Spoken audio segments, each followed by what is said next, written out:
Bienvenidos, queridos hermanos, amigos que nos acompañan. Les damos una cordial bienvenida a su canal Comentarios para las Reuniones. En este video, en esta ocasión, vamos a considerar las respuestas al estudio bíblico de la congregación. Tocaría el capítulo 79 de la semana del 12 al 18 de agosto del 2019. Reciban entonces una calurosa bienvenida y vamos a comenzar. Como ustedes pueden ver, lo recomendable es leer todos los párrafos y los textos bíblicos para poder entender la información que se va a considerar.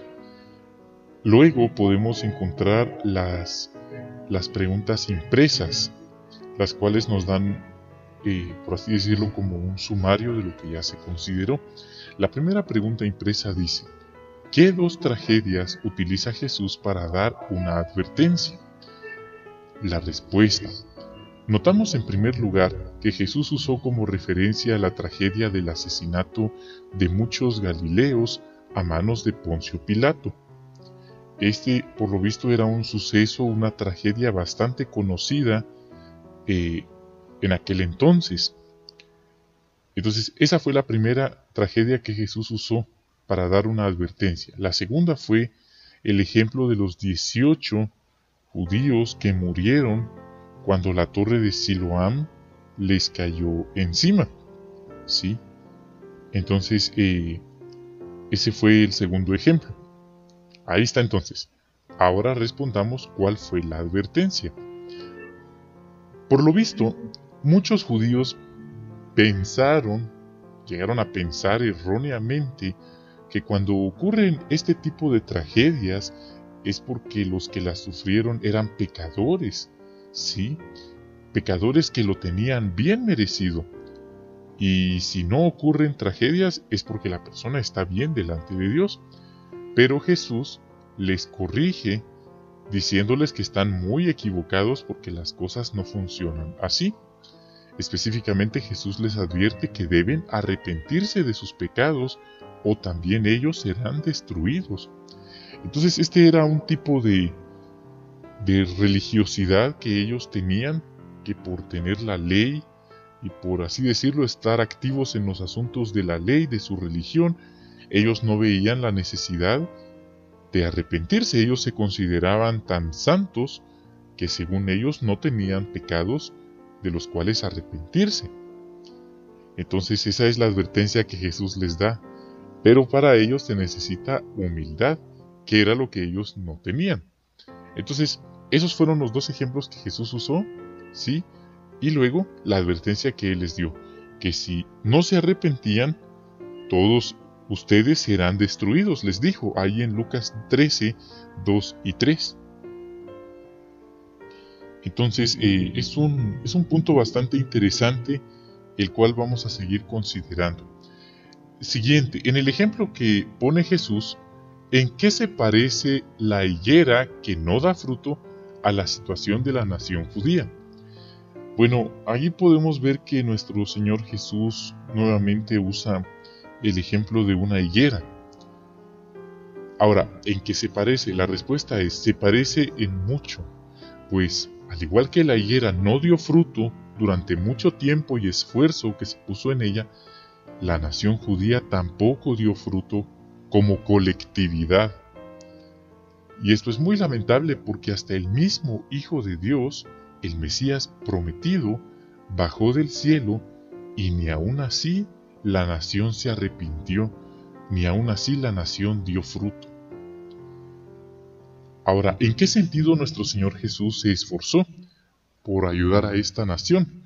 Bueno, notamos que Jesús lleva más de 3 años tratando de que los judíos tengan fe. Él se ha esforzado por predicarles con palabras, con el ejemplo. Él ha realizado milagros, curaciones. Sin embargo, como fruto de su labor, como resultado de esa ardua labor, relativamente pocos se han hecho sus discípulos. Ahora, en el 4º año de su ministerio, está intensificando sus esfuerzos. En cierto sentido es como si estuviera cavando y poniendo abono alrededor de la higuera de la nación judía al predicar y enseñar en Judea y Perea. El resultado ha sido que solo unos cuantos judíos han respondido. En general, la nación de Israel se niega a arrepentirse. Así es que va a ser destruida. Y esta destrucción ocurrió cuando Jerusalén fue destruida posteriormente por los romanos. Muy bien, entonces ese es un ejemplo y es un tema triste porque realmente no era esa la mejor respuesta de parte de ellos, pero eso fue lo que pasó. Tercera pregunta impresa. ¿De qué se queja el presidente de la sinagoga y qué dice Jesús para desenmascarar la hipocresía de este hombre? Bueno, esta respuesta la encontramos siempre ahí en el capítulo 13 de Lucas, y esto se relaciona con la imagen, la fotografía de este capítulo. Pues vemos que llega una mujer que tiene 18 años con una enfermedad, sí, de su espalda está encorvada, dice el texto, y luego viene él y la cura, ¿verdad? Entonces está bien lo que Jesús hizo, porque la curó. Pero este hombre no era cualquier hombre, era el presidente de la sinagoga, o sea, él tenía un cargo de autoridad. Queremos decir que era un hombre bastante activo en su religión, pero se queja al ver que Jesús cura a dicha mujer. Este hombre, este presidente, afirma que es sábado y que no está bien realizar curaciones porque es trabajo.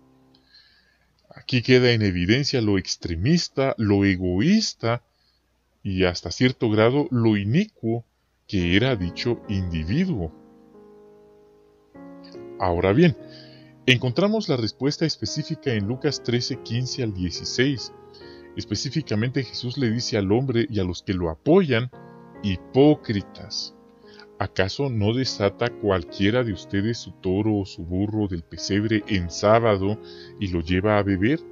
Entonces, esta mujer que es hija de Abraham y a quien Satanás tuvo atada durante 18 años, ¿no debía ser liberada o desatada de esta esclavitud incluso en sábado? Entonces, de esa manera Jesús los desenmascara y deja en evidencia la gran hipocresía de estas personas, especialmente de este hombre, que era una autoridad religiosa. Tercer comentario, es un argumento bastante lógico el que nuestro Señor Jesús utiliza.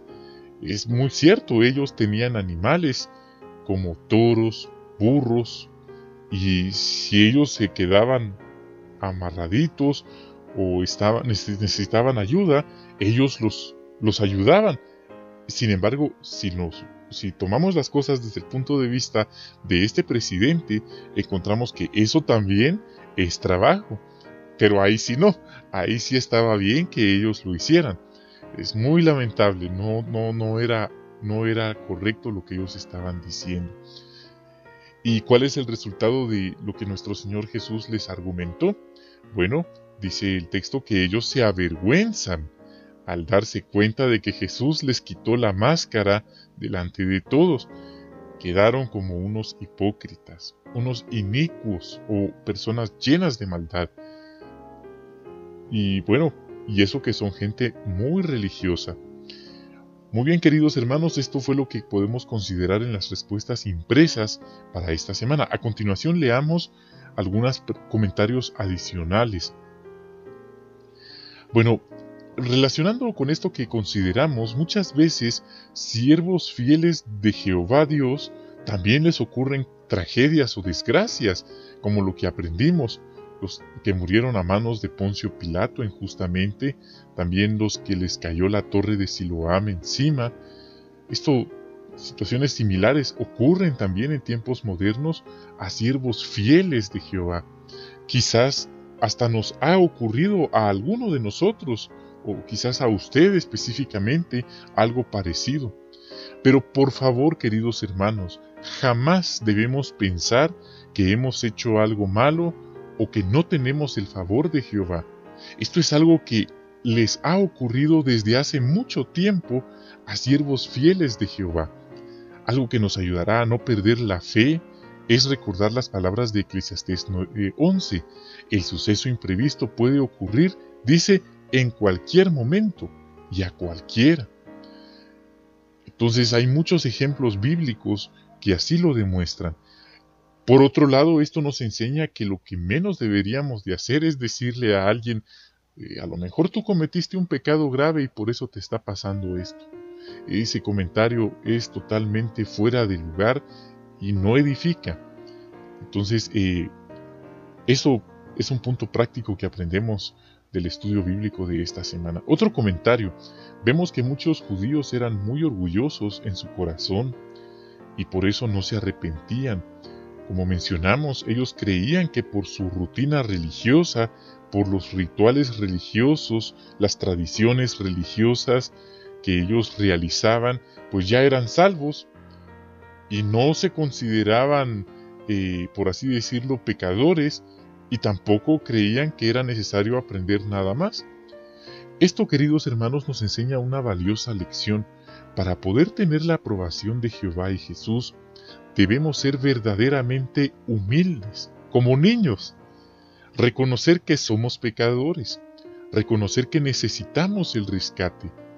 Y esto no se alcanza a través de las obras, pues como hemos aprendido, las obras son el resultado de nuestro amor a Jehová. Es como un niño que se porta bien, va a su centro de estudios y obtiene buenas calificaciones, pues es su obligación. Sí, ese tipo de obras son el resultado de la obediencia y el cariño que él le tiene a sus padres. ¿Y qué hacen sus padres? Bueno, algunos los felicitan, pero otros podrían pensar en darle un premio, como una bicicleta. Pero no es que él les diga, saco buenas calificaciones y me compran una bicicleta. No, la bicicleta es un premio inmerecido, porque lo que él hizo era su obligación como buen hijo. De forma parecida, nosotros no podemos justificarnos delante de Jehová y decir, bueno, yo prediqué tantas horas al mes, ayudé en la congregación de esta y otra manera, así es que me merezco la salvación. No funciona así.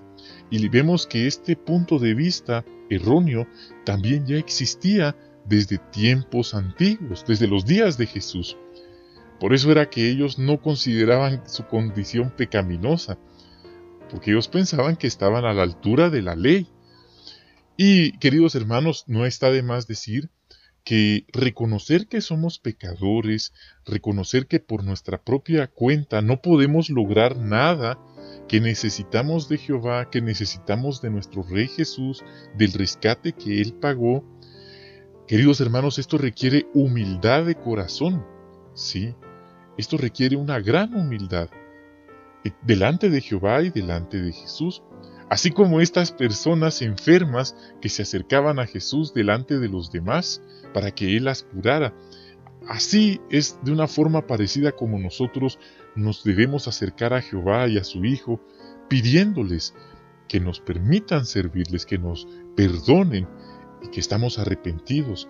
Y esa era la actitud que no tenían muchos judíos bastante religiosos con posiciones de autoridad en aquel entonces. Entonces el punto es, requiere mucha humildad, reconocer que somos pecadores y que necesitamos del rescate y que las buenas obras que realizamos son el resultado de nuestra obediencia, pero no es un intercambio de salvación por obras. Otro comentario adicional es que Jesús se esforzó por ayudar a la nación de Israel a que produciera fruto, pero podemos ver que una cantidad significativa no quiso, la mayoría lo rechazó. Esto nos recuerda lo que nosotros estamos haciendo cuando tenemos estudios bíblicos que no progresan.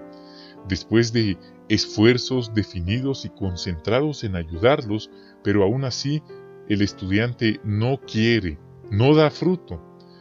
Por eso apreciamos y vemos lo práctico y parecido a Jesús, que es el consejo que nos ha dado el esclavo fiel y prudente, de dejar a dichos estudiantes, descontinuar dichos estudios infructíferos y concentrarnos en los que sí quieren progresar. Otro comentario. A pesar de ser el presidente de la sinagoga, aquel hombre no demostró amor por las ovejas de Jehová, ni tampoco interés personal. Esto, queridos hermanos, nos enseña una valiosa lección, que cuando nosotros tenemos más privilegios dentro de la congregación, especialmente responsabilidades de servicio, es cuando más cuidado debemos tener. Debemos recordar que nuestras decisiones pueden afectar para bien o para mal a las ovejitas de Jehová que están bajo nuestro cargo. Por ejemplo, el hermano Mark Numair en el broadcasting dijo que no estamos en una organización militar.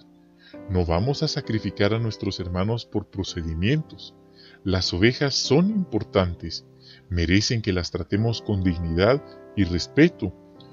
Otra publicación que considerábamos la semana pasada mencionaba que no estamos en una fría empresa comercial del mundo, en la que se oprime a las ovejitas de Jehová y los varones nombrados son jefes o capataces. No es así como funciona. Entonces tenemos estos ejemplos bíblicos que nos enseñan lo que no debemos hacer. Entonces ahí están esos comentarios. También otro punto, según leemos en Mateo 13, 31 al 33 y Lucas 13, 18 al 21, Jesús repite dos comparaciones proféticas acerca del reino que ya mencionó cuando enseñó desde una barca en el mar de Galilea. Jesús recalca que aunque no sean muchos, en ese momento va a llegar el momento en que crecerán. ¿Sí? La semilla de mostaza crecerá y será tan grande que hasta las aves del cielo llegarán a buscar su sombra, dice. Aunque al principio ellos eran tan pocos, tan pequeños como una semilla de mostaza, llegaron a crecer como un gran árbol con la bendición de Jehová. Llevó tiempo, hasta se sacrificaron algunas vidas, pues muchos murieron en manos de sus perseguidores, empezando por nuestro Señor Jesucristo, pero el fundamento quedó. Esto nos anima y nos ayuda bastante a no desanimarnos si en este momento donde estamos sirviendo no hemos visto el crecimiento de la obra, no hemos visto que más personas se acerquen a la congregación. Debemos recordar que nuestro éxito depende de nuestra relación con Jehová y Jesús, pero no vamos a obligar, a acosar o a presionar a las personas a que entren a la fuerza a la organización. No funciona así. Pero lo que sí estamos seguros es que al debido tiempo vendrán a la congregación. Porque eso fue lo que pasó en los días de Jesús. Eran pocos, pero tenían la bendición de Jehová y Jesús, y por eso creció. De igual forma, si nosotros aguantamos fielmente y cuidamos nuestra relación con Jehová y Jesús, de seguro vamos a ver, pero no de una manera instantánea y rápida, sino va a llevar tiempo, como al debido tiempo, más personas se acercan a la congregación donde estamos sirviendo. Muy bien, queridos hermanos, es de esta manera como terminamos este video en el que consideramos los comentarios para el estudio bíblico de la congregación. Ha sido un placer haber estado con ustedes este espacio. Les agradecemos mucho esa confianza que nos dan. Reciban por favor un gran abrazo, bendiciones a ustedes y a sus queridas familias. También los queremos invitar a visitar nuestro blog. Tenemos un blog en el que tenemos la transcripción de estos comentarios. Entonces los animamos, ahí va a estar en la descripción, en la descripción la dirección de este blog. Entonces nos despedimos y nos estaremos viendo en más videos. Hasta la próxima.